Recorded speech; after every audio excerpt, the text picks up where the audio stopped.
할렐루야. 요새 우리 젊은 세대나 아니면 중년층에서도 혼밥, 처음에는 혼밥이라 그래서 저는 뭔지 몰랐습니다. 근데 물어보니까 혼자 먹는 밥이다. 혼자 사는 1인 세대가 50%를 넘어가고 있는 이 시점에서 홀로 밥을 먹을 수밖에 없다는 것은 어떻게 보면 어찌할 수 없는 환경의 압력이라고 봅니다. 그러나 혼밥은 다른 것은 몰라도 밥은 같이 먹어야 정상이 아닐까요? 여러분이 이 방송을 듣고 계신 분들이라면 교회를 다닌 그래도 세월이 있을 것입니다. 여러분은 신앙생활을 통해서 교회에 출석해서 제대로 주시는 음식을, 양식을, 하나님의 말씀을 먹고 있습니까? 여러분의 교회는 제대로 성도들에게 먹일 양식을, 생명의 양식을 먹이고 있다고 확신하십니까? 지금까지의 기독교를 보게 되면 존재론적인 관점에서 대부분 명사에 대해서만 이야기해왔다고 저는 생각합니다. 명사에 대해서 이야기했다. 그게 무슨 말이냐? 영생, 구원, 속죄, 용서, 회개, 죄인. 그리스도인은 세상의 빛과 소금이 되어야 한다고 하면서 기독교의 상징적인 키워드를 제시해 왔습니다. 존재론적인 관점이란 무엇이냐? 말씀을 압축시켜 놓은 엑기스라고 할 수 있습니다. 그러나 우리 목회자들의 사역은 성경을 전하는 사람들의 사역은 이 엑기스, 이 압축을 풀어놓아 단익게 해야 합니다. 이것이 바로 명사를 동사로 푸는 것입니다. 우리 예수님께서도 죽은 나사로를 향하여 풀어 단익게 하라 말합니다. 나사로가 죽었을 때 그 겉에다가 그 수의를 입혔는데 그 수의를 다 풀어서 이제는 자유롭게 단익게 하라 그런 말입니다. 명사를 동사로 풀어놓았을 때 그때야서야 진리가 자양을 갖고 온 세상을 향해 하나님을 찬양할 것입니다. 모세가 감히 담대하게 하나님을 향해서 당신의 이름이 뭐요? 라고 묻습니다. 그러자 하나님은 큰 의의 없이 그 모세의 그 아주 어리광스러운 모습을 보면서 에우엘 아셸 에우엘, 나는 나야, 이렇게 말하지요. 이것을 에우엘 아셸 에우에서 에우에라는 단어는 바로 영어로 말하면 비동사고 우리나라 말로 말하면 무엇이다라는 말입니다. 그러나 하나님은 모세가 자신의 이름을 물어봤는데 명사로 답하신 것이 아니라 비동사 두 개를 영어의 WHO, who라고 하는 관계 대명사를 집어넣어서 be, who, be 이렇게 말합니다. 명사는 전혀 쓰지 않고 비동사, 동사를 두 개 붙여서 자기의 이름을 말씀해 줍니다. 이런 일은 아마 사람 가운데는 일어날 수가 없죠. 어떻게 자신의 이름을 비동사 두 개를 붙여갖고 나는 나야. 어떻게 보면은 모세가 들었을 때는 아니 이분이 나를 놀리나? 나를 무시하나? 자기가 하나님이라고? 혹시 이렇게 생각은 하지 않았겠지요. 하나님은 자신을 주변에 있는 다양한 태양신 나, 제우스, 아폴로, 엘로임, 바알, 아세라, 아스테미, 아폴로 이렇게 고유명사로 말하지 않으시고 하야동사, 비동사 두 개를 관계 대명사로 연결하여 자신을 나는 나야, 나는 움직이는 무엇이야 라고 소개하셨습니다. 고유명사로 표현되면 제한적이고 남과 구분되고 편견으로 나누어지지요. 그래서 믿음만 강조하게 됩니다. 그러나 동사로 표현되면 보편적이요, 절대적이요, 역동적이요, 수많은 질문을 잉태하게 됩니다. 하지만 예수님은 인간 가운데 우리의 일상 현실 속으로 성육신하시고 그래서 역사의 일부가 되셨습니다. 예수님이 명사로 무언가를 기록한 것으로 인류의 역사의 일부가 된 것이 아니라 육신의 몸을 입고 걷고 걸으시면서 행하셨던 그의 동사적인 삶의 모든 것들이 우리 영혼의 일부가 되고 역사의 일부가 되었습니다. 한마디로 예수님의 생애는 대단히 역동적인 이벤트, 사건이었다는 겁니다. 이런 예수님의 존재와 가르침을 압축적인 명사로 규정하게 되면 그때는 윤리적, 도덕적 덕목으로 축소될 수밖에 없습니다. 그러나 이를 동사로 받아들여서 모든 생명체에 적용 가능한 구체적이고 실질적인 역동성을 얻어야 이것이 바로 복음의 자리에 앉게 되는 것입니다. 초월자이신 하나님이 인간과 같아지기 위해 먹고 듣고 함께 걷는 행위로 뛰어드셨는데 인간의 이를 다시 명사하고 추상화할 필요가 없습니다. 이것을 가르침으로 윤리적으로 바꿀 필요가 없습니다. 절대로 그렇게 하면 안 됩니다. 우리 목사님들은 말이에요. 먼저 먹는 것은 성경의 주요 소재입니다. 인간의 삶에서 가장 보편적인 동사적인 행위가 바로 하루 3번 먹는 겁니다. 그런데 신기하게도 성경을 펴면 선악과부터 나오지 않습니까? 생명나무와 선악과의 가실부터 나오지 않습니까? 선악과를 먹어라 먹지 말라, 선악을 알게 하는 나무 외에는 모든 것을 다 자유롭게 먹어라 먹는 것, 이 먹는 행위의 동사가 성경의 중심으로 출발합니다. 목회자로서 저는 우리 한국인의 삶에서 먹는 행위가 얼마나 중요한 부분을 차지하는지 주변에서 혹은 언어학적으로 생각한 바가 있습니다. 만나면 진지 잡수었어요? 밥 먹었습니까? 이것이 얼마 전까지 우리 모든 한국인들의 주된 인사였습니다. 또한 한국인들은 먹는 게 남는 것이라는 의식이 다분하다는 것이 또한 제 생각입니다. 그래서 시종일관 먹는 것으로 진리를 선포하는 기독교가 이 땅에 들어오자마자 체질에 맞았는지도 모릅니다. 다양한 음식을 그릇에 담아 넣으면 얼마 지나면 습기가 차고 썩거나 벌레가 생겨 그 결과 분열과 다툼과 죽음이 생깁니다. 그러나 그 다양한 그릇에 있던 음식들이 먹을 것들이 우리 몸 안으로 들어가면 어떤 종류의 음식이든지 무조건 우리 안에서는 구분해낼 수 없는 하나 에하드 헤이스가 됩니다. 근데 그 중에서 가령 잘못 먹은 게 있다 하더라도 배탈이나 설사로 우리 몸속에 흡수되기 전에 다 바깥으로 내어보내게 됩니다. 1960년대 아마 젊은 분들은 기억이 안 납니다. 1960년대는 우리나라는 아프리카 지금의 가나와 경제 사정이 비슷했습니다. 국민소득 80불, 글자를 읽을 줄 모르는 사람이 80%가량, 대학 입학률이 10%가량, 이런 것이 바로 60년대의 우리나라의 모습이었습니다. 그랬던 나라가 지금은 2만 불이 넘고 거의 90% 이상의 대학을 가고 글자를 읽지 못하는 사람이 거의 없는 시대로 변해버리고 말았어요. 참으로 대단한 변화지요. 쌀만 먹기가 하늘의 별 따기요, 속이 묵국은 1년에 구정때나만 먹을까요? 그랬던 우리가 먹는 것이 풍부해서 음식물질까지 처리하는데 골머리를 아는 시대가 되어버리고 말았습니다. 참으로 행복하다고 할까요? 감사하다고 할까요?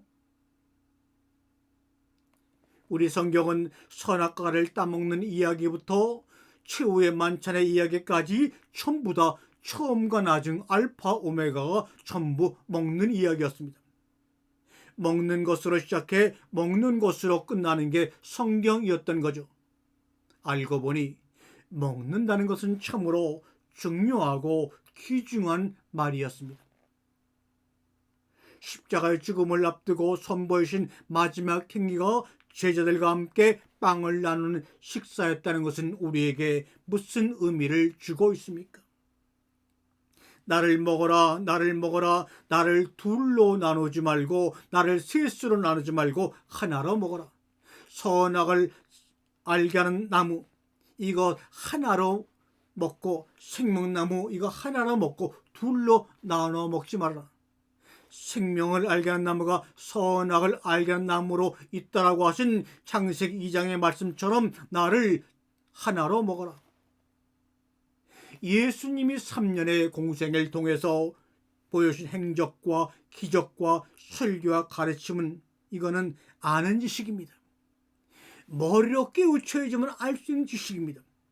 다시 말하면 예수님이 살아생전의 행적과 기적과 설교와 가르침은 창세기 2장의 말씀으로 말한다면 선악을 알게 하는 나무입니다. 예수님의 행적을 보고 기적을 경험하고 설교를 듣고 가르침을 듣는 자들은 누구든지 빠짐없이 죽어야 합니다. 그래서 예수님 공생의 3년은 바로 선악을 알게 하는 죽음의 나무로서 살다가 결국은 겟세마네 동산에서 죽음의 나무 가운데 달려서 돌아가셨습니다. 여러분과 저는 왜 오늘 이 시간에 이 말씀을 전하고 듣습니까? 여러분은 주일마다 수요일마다 왜 교회에 나옵니까?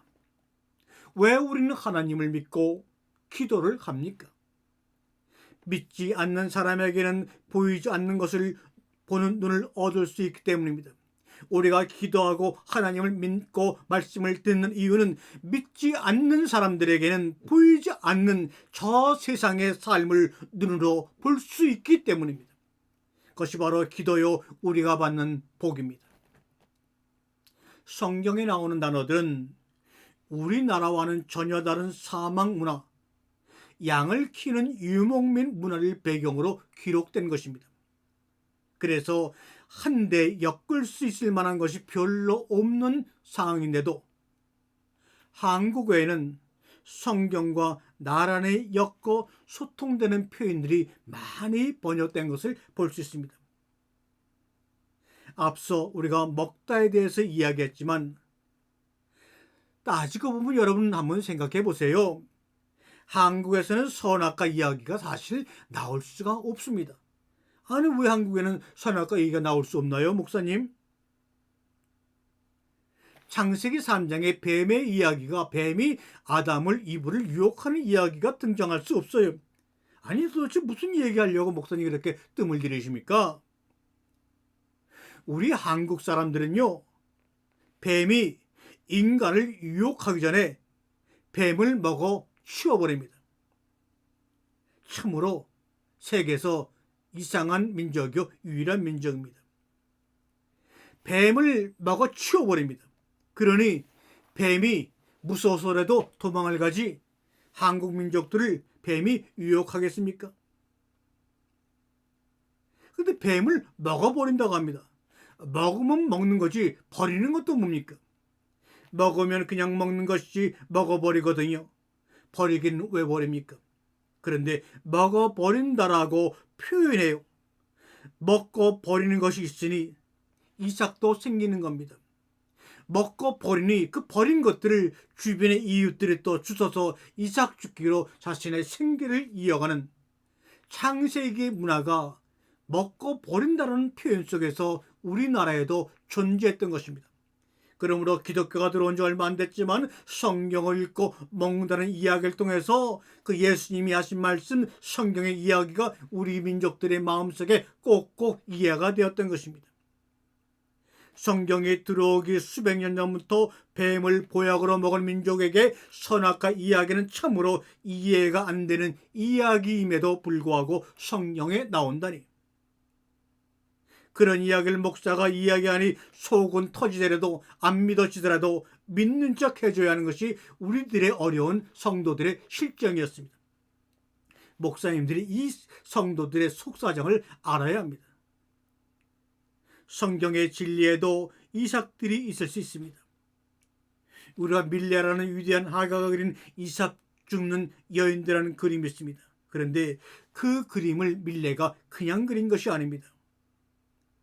성경에 나오는 룻의 이야기를 다 알고 있었기에 밀레가 그런 그림을 그릴 수가 있었습니다. 오늘날 젊은 신학생들이나 목사님들처럼 성경만 공부하신 분들은 이삭 죽기의 속뜻을 잘 모르실 수도 있습니다. 또한 같은 맥락으로 포도나무의 비유의 뜻도 놓칠 수밖에 없을 것입니다. 특별히 포도나무 가지치는 부분에서 말입니다. 목사님들이 말씀하시다가 놓친 이삭 죽기는 신명기 24장과 레위기 19장에 나와 있습니다. 그 이삭들을 제가 주습니다. 밀레의 그림에서 신명기와 레위기의 말씀을 거두는 것이 저같이 인문학을 연구하거나 원어를 연구하는 목사들의 역할이기도 합니다. 사실 밀레는 본인 자신도 이삭 죽기의 달인이었습니다. 밀레는 모두가 기적의 얼굴을 그려 먹고 살 때 제일 먼저 풍경화에 눈을 돌린 화가입니다.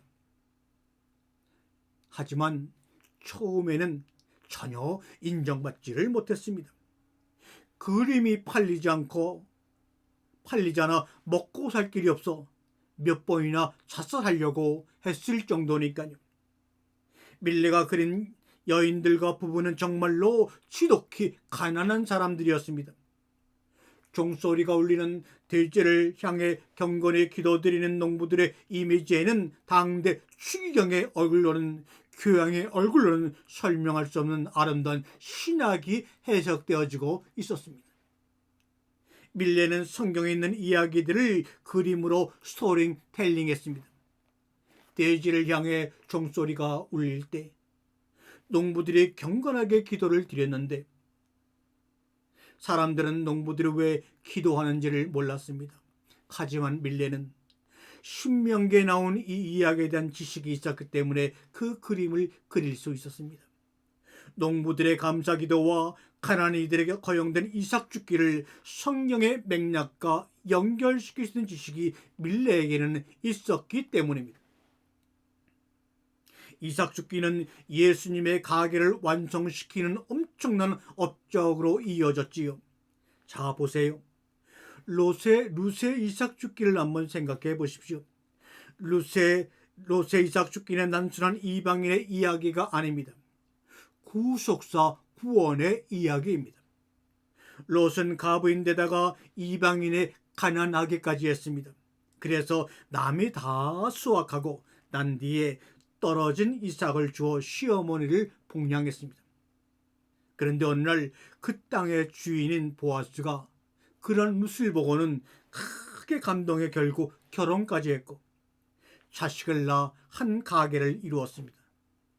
룻은 다윗의 중조모가 되고 다윗에게서 마침내 예수님이 태어나셔서 그 예수를 통해 우리가 구원받지 않았습니까? 이삭 죽기를 율법과 명령으로 해석하고 그친다면 밀레의 그림이 제대로 보이지 않을 것입니다. 이스라엘의 구원사를 풀어내는 서사의 단서를 보지 못할 것입니다.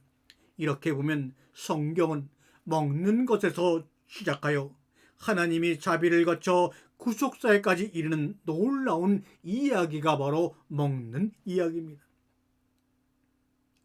예수님의 공생의 셋째 날 가나안 혼인잔치에서 맹물로 포도주를 만든 사건이나 산상에서 오병우의 기적을 일으킨 일이나 다 예수님이 이 땅에 오신 목적이 아님을 아는 데서 시작해야 합니다.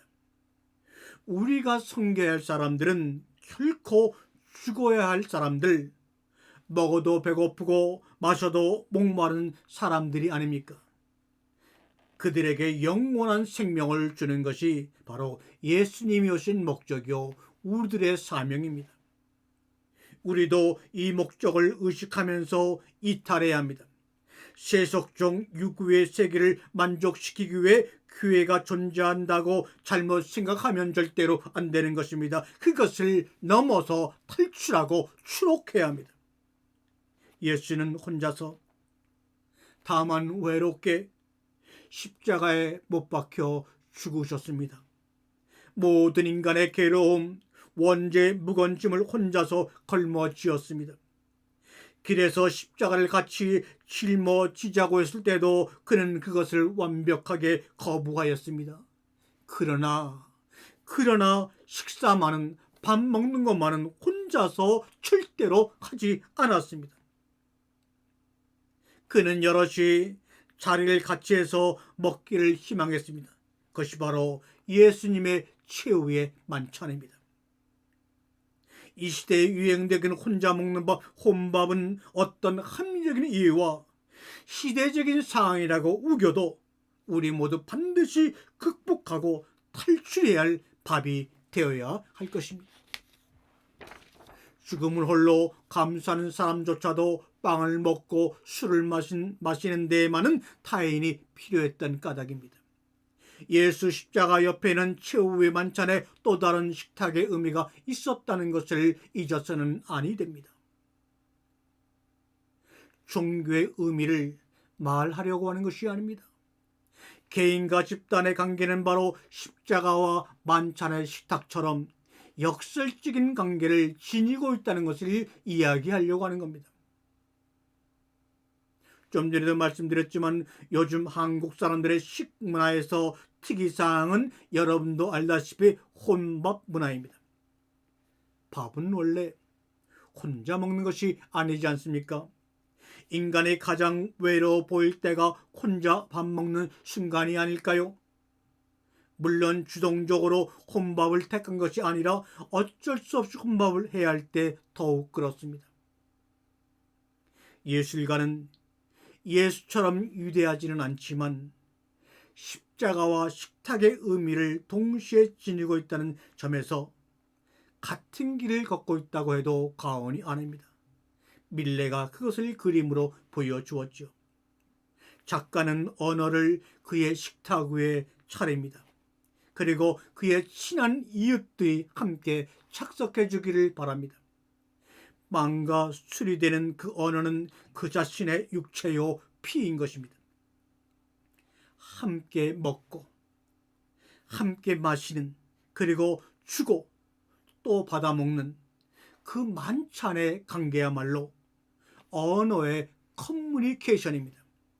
언어의 희열입니다. 많은 말하기 위해 있는 것이 아닙니다. 너와 나를 이루는 통로이며 내가 타인으로, 타인이 나에게로 확대되어 가는 파문이요 공명입니다. 그러나 작가들이, 시인들이, 목사님들이 벌이는 황년의 식탁은 세속적인 잔치로 로마의 왕들이 벌이던 그런 만찬과는 깨끗하게 구별되어야 합니다. 목사의 언어는, 성도의 언어는 커뮤니케이션에서 끝나는 것이 아니라 동시에 다만 혼자서 짊어지는 십자가이기도 한 까닭입니다. 십자가는 그를 떠나게 합니다. 이웃들로부터 그를 떠나게 만들어 버립니다. 술잔을 같이 기울이던 사람도, 빵을 함께 찾던 사람도 그 자리에 함께 이를 수 없다는 것을 그는 압니다. 식탁이 커뮤니케이션이라면 십자가는 그 대화의, 관계의, 커뮤니케이션의 단절입니다.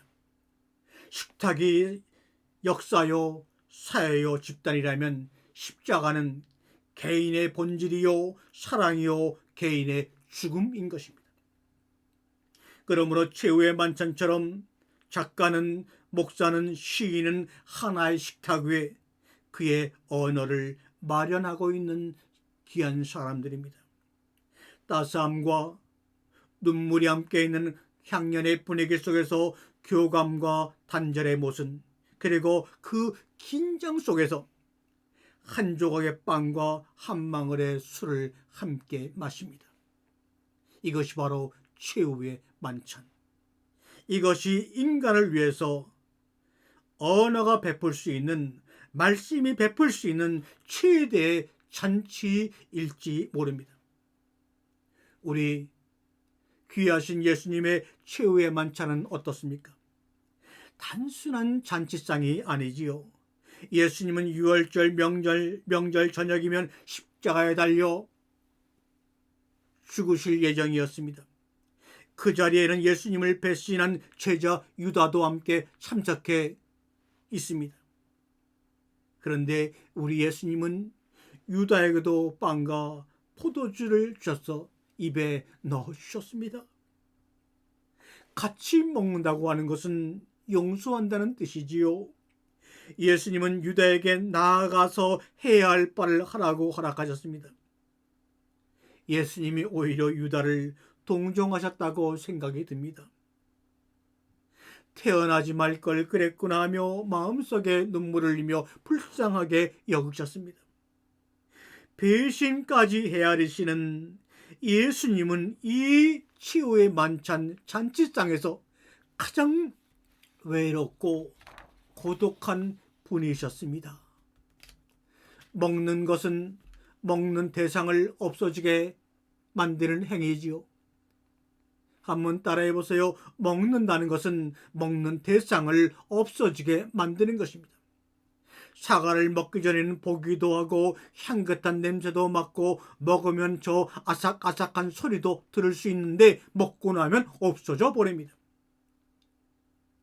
바로 선악과가 그렇습니다. 선악과 먹고 나니 없어져 버렸습니다.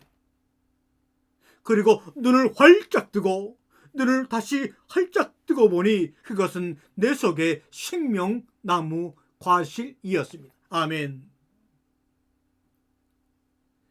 먹는 것은 대상을 없어지게 만드는 행위입니다. 사과를 먹기 전에는 보기도 하고 향긋한 냄새도 맡고 먹으면 아삭아삭한 소리도 들을 수 있는데 먹고 나면 없어져 버렸습니다. 선악을 알게 하는 나무도 먹기 전에는 보기에 좋고 탐스럽고 향긋한 냄새도 맡고 먹으면 아삭아삭한 소리도 들을 수 있었는데 먹고 나니 없어져 버렸습니다. 선악과가 그렇다는 말이에요. 먹고 나니 없어져 버렸습니다. 그런데 눈을 뜨고 다시 보니 그것은 내 속의 생명나무 과실이었네. 아멘. 프랑스의 저명한 인류학자이자 구조주의자인 클라우드 비스트로스는 이런 얘기를 합니다. 사랑에 관한 성적 용어는 동서고금 전 세계를 막론하고 전부 먹는 것과 관련이 있다. 그래서 사랑하는 사람을 영어권에서는 하니 꿀이라고 부릅니다. 미각이 동원되는 것이죠. 이것은 기분 나쁜 비유만이 아닙니다. 그만큼 먹는 것은 하나가 된다, 일차가 된다는 뜻을 이야기한 것입니다. 상대를 볼 수도 들을 수도 만져볼 수 있을 때는 그가 아무리 귀하고 나와 하나가 되고 사랑을 한다 할지라도 여전히 밖에 있는 존재일 뿐입니다. 그런데 그 상대를, 그 예수 그리스도를 내가 먹어버리면 자기 속으로, 내 속으로 들어와 하나가 됩니다. 이것이 바로 주님께서 내 몸을 먹고 내 살을 마시라고 하신 주님의 유언의 참된 뜻입니다. 그런 면에서 사랑에서 가장 가까운 감각이 바로 미각이라고 할 수가 있지요. 예수님도 우리에게 친히 당신의 치유의 만찬에서 자신의 살과 피를 먹고 마시게 했습니다. 바로 성찬을 행하셨던 거죠. 너희를 위하는 내 몸이니 이것을 행하여 나를 기념하라고 하셨습니다. 내 피로 세운 새 언약이니 이것을 행하여 마실 때마다 나를 기념하라고 하셨습니다. 이 말은 무슨 말입니까? 밖에 계셨던 예수님을 그분의 말씀대로 먹고 마심으로 온전히 기념하게 된 것입니다. 무엇을요? 내 속에 생명나무로 들어오셔서 나와 구분되지 아니하고 하나 되었다는 것을 말합니다. 아멘. 예수님은 성찬을 공동체에서 행하셨고 우리는 지금 교회에서 그 말씀을 그대로 따르며 성찬을 행합니다. 가장 가까운 사랑을 경험하는 순간이 바로 성찬의 시간입니다. 그런 것을 위해서 예수님은 피를 다 쏟으시고 십자가의 목마름을 고통하셨습니다. 인간으로 오신 우리 예수님은 십자형을 받아 인간이 당하는 모든 고통을 고스란히 경험하셨습니다. 십자가 영틀에서 예수님께 남은 마지막 욕망은 무엇이었는지 아십니까? 바로 목마름입니다.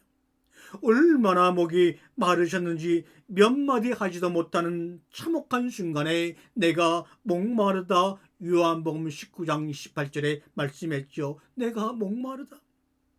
그 말씀이 얼마나 또렷이 들렸는지 내 영혼에 새겨졌습니다. 내가 목마르구나. 이를 들은 사람들이 신포도주를 가져다가 입술에 죽여 주었습니다. 바로 이 순간이 십자가의 반전이고 상징입니다. 정작 예수님은 우리에게 영의 양식이 되어 주셨는데 그분 자신은, 그분께는 목마름이 남은 것입니다. 이스라엘 같은 사막 지역에서 목마름은 생명과 직결되는 문제입니다. 목마름을 해결하지 못하면 죽을 수도 있습니다.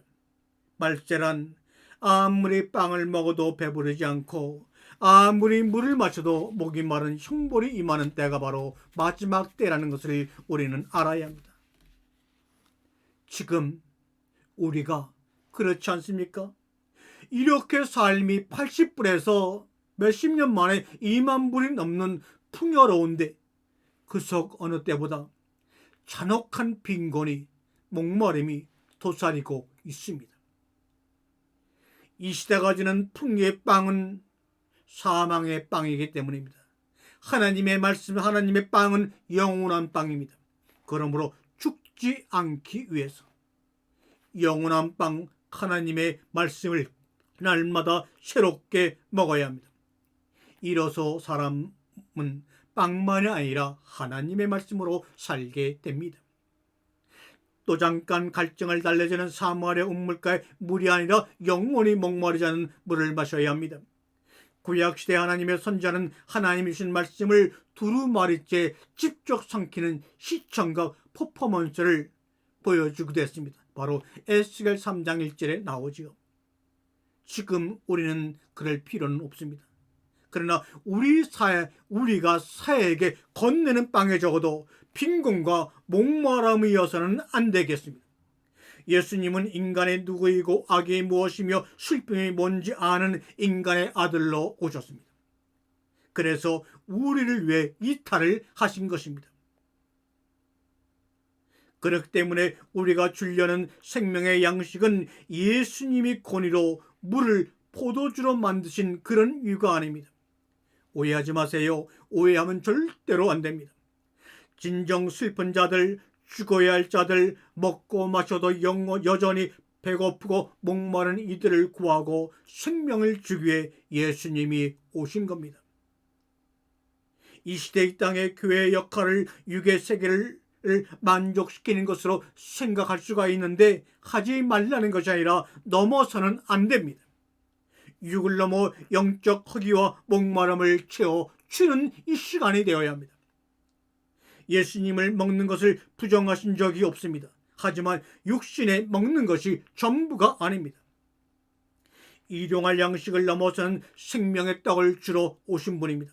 그런데 사람들은 먹고 죽을 빵만 달라고 하니 어찌합니까? 이렇게 말씀을 전하고도 또 상담을 할 때 보면은 먹고 죽을 빵을 위해서 물어봅니다. 마음이 안타깝지요. 마음이 무겁습니다. 예수님이 마귀의 첫 번째 시험에서 돌을 빵으로 만드셨다고 칩시다. 그때부터는 이 세상에 빈부도 없어지고 배고픈 사람도 없어질 것입니다. 그런데 돌멩이가 새끼를 치나요? 새끼 치지 않습니다. 석유와 마찬가지로 유한한 자원입니다. 생명이 없기 때문입니다. 그렇게 1000년이 지났다고 봅시다.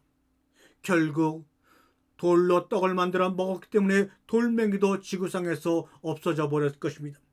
석유가 고갈되는 것과 똑같습니다. 처음에는 돌멩이를 주워서 빵으로 만들어 먹으면 됩니다. 땀 흘리지 않고 노동하지도 않고 씨 뿌리지도 않고 말입니다. 그런데 1000년이 지나면 돌멩이가 다 없어집니다. 그때가 되면 교회 외벽이라도 예루살렘 성전의 담벼락이라도 캐서 먹어야 되는 것 아닌가요? 그와 반대로 벼씨앗은 생명이 있는 것입니다. 겨자씨앗은 생명이 있는 것입니다. 하나가 열이 되고 열이 백이 되고 천년 만년 갑니다. 그래서 하나님이 땀 흘리고 곡식 뿌리며 가시던 불과 엉겅퀴를 씌어서 심층을 길러서 새끼를 쳐서 먹으라고 하신 것이지 창세기 3장의 그 육신의 노동이 저주가 아닙니다. 물도 마찬가지입니다. 사막에 물탱크를 지어서 물을 가두어 놓았다고 봅시다.